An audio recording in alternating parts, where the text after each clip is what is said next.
প্রতিদিন সকালে ঘুম থেকে উঠে আমরা নিত্য নতুন খবর শুনি, আর নিত্য নতুন খবরগুলো হইলে গিয়ে আর যে দেখা যায় নিত্য প্রয়োজনীয় জিনিস বাড়ে, ও তেল বাড়ে, তো পেঁয়াজ বাড়ে, তো আলু বাড়ে, তো কারাকারি দেখা যায় যে মরিচের দাম বাড়ি যায় 200 টাকা 300 টাকা কেজি।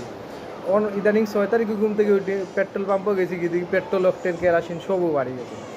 বাড়ুক, সমস্যা নাই, বিশ্বের সাথে তাল মিলিয়ে আমরা দেশেও বাড়ে, সমস্যা নাই, বাড়ুক। যেহেতু মানে বিভিন্ন দেশে সমস্যা ওর, আমরা রপ্তানি আমদানি করতে একটু প্রবলেম ওর, বাড়তেই পারে সব, কিন্তু বাড়ার ক্ষেত্রে সরকারের ওই জিনিসটা চিন্তা করতে হইব যে আমরার যে মধ্যবিত্ত যারা আছে 10,000 12,000 15,000 টাকা বেতনে যারা চাকরি করি, তারা বেতনটা যেন একটু বাড়ায়। যারা প্রাইভেট কোম্পানি আছে, সরকারি যারা আছে তারা তো সরকারের অনুযায়ী মানে বাড়ায়, তারার স্কেল অনুযায়ী বাড়ায়, বাট আমরা বেসরকারি যারা আছি, প্রাইভেট কোম্পানিতে যারা জব করি, তো আমার বিনীত অনুরোধ রইল যে যারা ঊর্ধ্বতম যারা কর্মকর্তা আছে, যে আপনারা দয়া করিয়া একটা নোটিশ পাঠান। যারা বেসরকারিতে যারা জব করে তাদের প্রত্যেকটা কোম্পানিতে আপনারা একটা করে নোটিশ পাঠান যে কিছু টাকা হইলে যেন আমরা বেতনটা একটু বাড়াইলে দেখা যেতেছে কি তা যে আমরা গাত বাসে না, যে দ্রব্যমূল্য বা নিত্য প্রয়োজনীয় জিনিসগুলো যদি একটু মানে বেশি দামে কিনা লাগে, তারপরে আমরা মানে গায়ে এতটা মানে লাগে না। কিন্তু যদি আমরা ওই সাবেক বেতন থাকে বা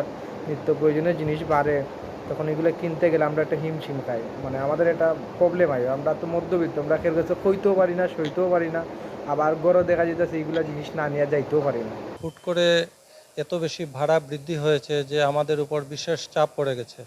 আমরা যারা মধ্যবিত্ত শ্রেণীর, আমরা যারা যাতায়াত করি বাসে, তাদের জন্য বিশাল একটা হুমকির সম্মুখীন এই ভাড়া বৃদ্ধিটা। আমরা এটাও প্রতিবাদ করছি যে তেলের দাম এত বেশি বাড়ানোর কি যৌক্তিকতা ছিল।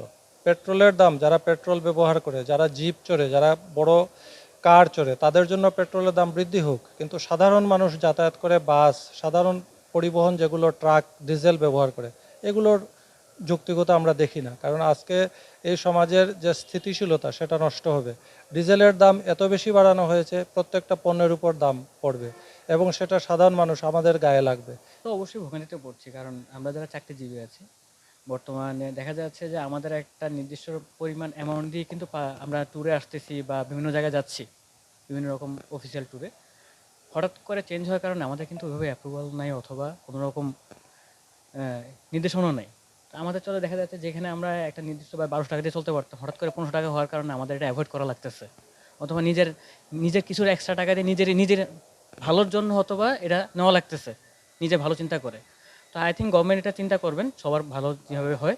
কয়েকদিন আগে আমরা মাননীয় প্রধানমন্ত্রী একটা ভিডিও দেখেছিলাম যে আমরা পেট্রোল তেলে স্বয়ংসম্পূর্ণ, কিন্তু বিশ্ববাজারের সাথে তাল মিলিয়ে আসলে এটা আমার কাছে যৌক্তিক মনে হচ্ছে না। এটা আসলে সাধারণ মানুষের ভোগান্তি সৃষ্টি হয়েছে। এটা আসলে সাধারণ মানুষকে বাড়া বৃদ্ধির ফলে মানুষ আসলে অনেক কষ্ট কষ্ট করতেছে।